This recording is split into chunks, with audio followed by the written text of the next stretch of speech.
The spread of COVID-19 has made numbers and statistics a key part of the daily lives of millions of people. Now more than ever, data has become an important factor in analyzing the pandemic's trends. So what is data telling us about the spread of COVID-19 around the world? The World Health Organization answers that in this video.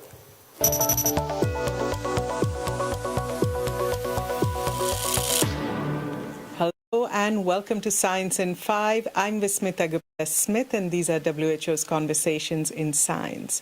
Today we're talking to Dr. Oliver Morgan about the trends that we are seeing around the world for COVID-19. Welcome, Oliver. Thank you very much, Vismita. It's a pleasure to be with you. Oliver, what is the data and science telling us about COVID-19 transmission and the picture around the world? Well, Vismita, we're seeing quite a concerning picture.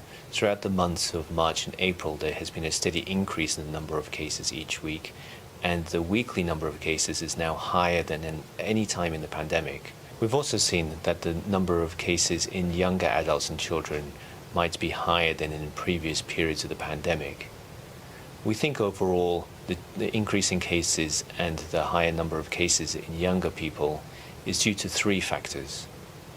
One is because of changing adherence to public health and social measures and resulting in increased social mixing. The second might be due to the circulation of new COVID variants that are more transmissible.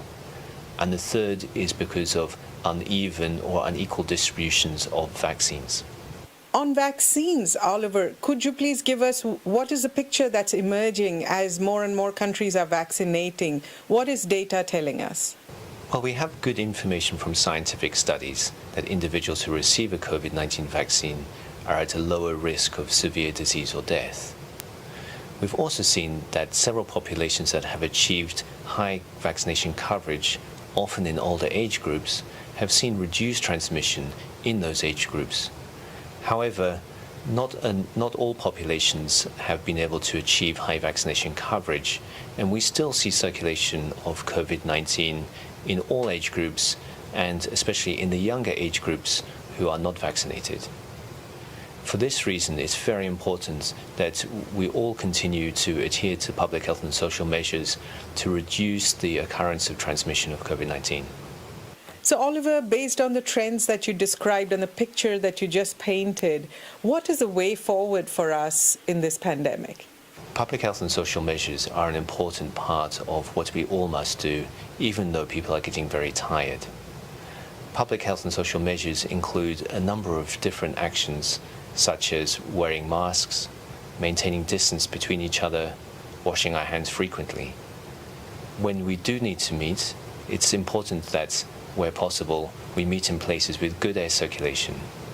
And also importantly, when we do have the opportunity to receive a vaccine, we take our vaccine when we have that chance. So an additional factor that we must also continue to focus on is making sure that we have good surveillance and good laboratory testing so that we know where infections are occurring. This allows us to adjust the public health and social measures as needed. And these must be done along with good contact tracing, treatment and isolation also for all populations.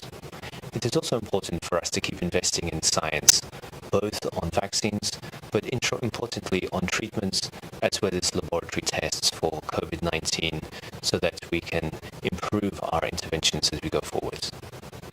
Thank you, Oliver, for explaining the science and especially telling us about the importance of investing in science.